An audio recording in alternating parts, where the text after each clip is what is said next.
અને ગીરના જંગલમાં ફેલાયેલા ચેપી રોગથી વધુ એક સાવજની વિદાય થઈ। એક પછી એક સિંહના મોતથી વન વિભાગની કામગીરીની સામે સવાલો ઉઠી રહ્યા છે। જસાધાર એનિમલ કેર સેન્ટરમાં વધુ એક સિંહનું મોત નીપજ્યું। ઘાતક CDV ચેપી રોગના પ્રકોપથી 9 થી વધારે સિંહોના અત્યાર સુધીમાં મોત નીપજ્યા છે।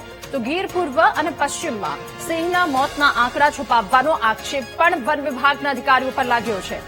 વન વિભાગના ઉચ્ચ અધિકારીઓએ વાસ્તવિક સ્થિતિ દબાવી રાખ્યાનો દાવો કરાયો છે।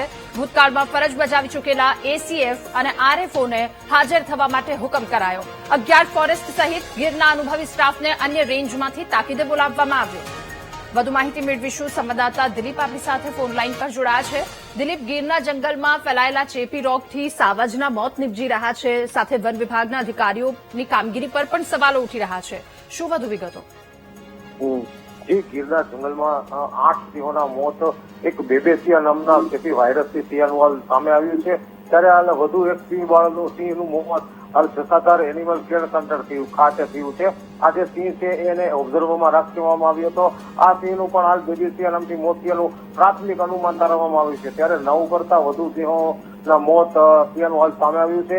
ગીર રેન્જ પૂર્વ અને પશ્ચિમ વિસ્તારમાં અલગ અલગ સિંહોના મોતના આંકડા છુપાવ્યા હોવાની સિનિયર અધિકારીઓ પણ હાલ ચોંકી ઉઠ્યા છે। ગીરમાં વર્ષો સુધી ફરજ બજાવી ચૂકેલા RFO, ACF સહિતના જે રેન્જરો છે તેમને આભાર આપનો વિગતો સાથે જોડાવા બદલ।